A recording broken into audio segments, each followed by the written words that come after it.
कानपुर में ब्राह्मण महासभा ने आज उत्तर प्रदेश सरकार को खुशी दुबे के मामले में सीधे तौर पर चेतावनी दी कि अगर सरकार ने जल्द उनकी मांग ना पूरी की तो उनका आंदोलन बड़ा रूप लेकर विधानसभा का घेराव करेगा और सरकार को चुनौती देगा। आपको बता दें, उत्तर प्रदेश के कानपुर के दुर्दांत अपराधी विकास दुबे की रिश्तेदार खुशी दुबे 8 पुलिसकर्मियों की हत्या की घटना में आरोपी बनी हुई है और लगातार जेल में है। खुशी दुबे विकास दुबे के भांजे अमन दुबे की पत्नी है और अमन से शादी के 2 दिन बाद ही यह घटना घटित हुई थी, जिसके बाद से लगातार खुशी आरोपी बनकर जेल में है।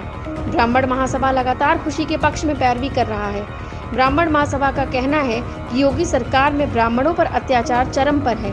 कानपुर के प्रसिद्ध पनकी धाम के महंत कृष्णदास ने भी खुशी दुबे के पक्ष में बयान दिया। वहीं ब्राह्मण महासभा के जिला अध्यक्ष राहुल त्रिपाठी ने सरकार को सीधे तौर पर चेतावनी दी कि जल्द ही खुशी के मामले में अगर सरकार ढीली ना पड़ी तो वे अपने आंदोलन को बढ़ाकर विधानसभा का घेराव करेंगे। मैं समझता हूँ जो लोग दोष दे रहे हैं, यदि वो कन्या उनकी घर की होती तो उस पर क्या विचार होता।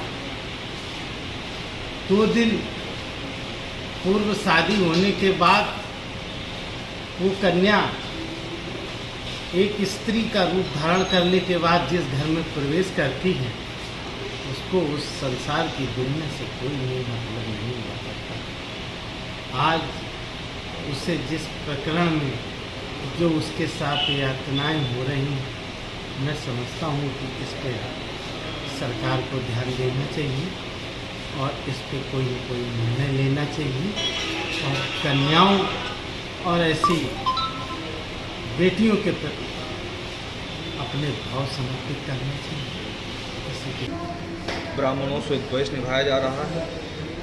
प्रत्येक जगह पुलिस प्रताड़ना कर रही है ब्राह्मणों की। खुशी दुबे का ताज़ा उदाहरण है। 10 माह से 11 माह से वो निर्दोष जेल काट रही है।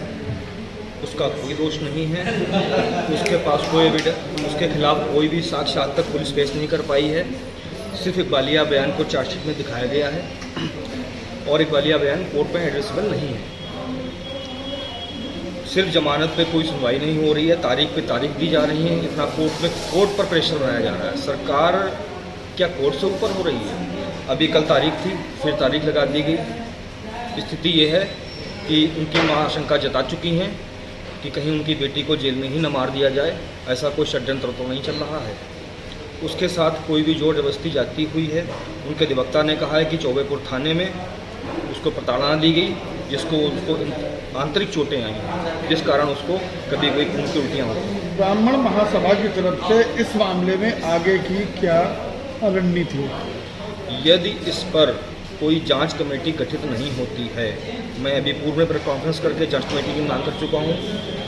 उच्च स्तरीय जांच कमेटी एसआईटी गठित होकर के इसकी गुण दोष के आधार पर इसकी रिहाई हो।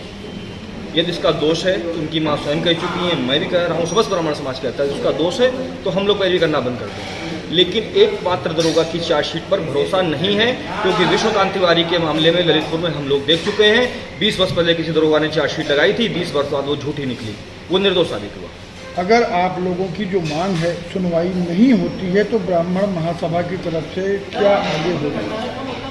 यदि सुनवाई नहीं होती है तो बहुत बड़े विशाल आंदोलन की प्लानिंग हो रही है और हम लोग प्लानिंग करके बहुत जल्दी विधानसभा का घेराव करेंगे और वो बहुत विशाल आंदोलन होगा जिसको कोई सरकार रोक नहीं पाएगी। पूरा ब्राह्मण लखनऊ पहुंचेगा।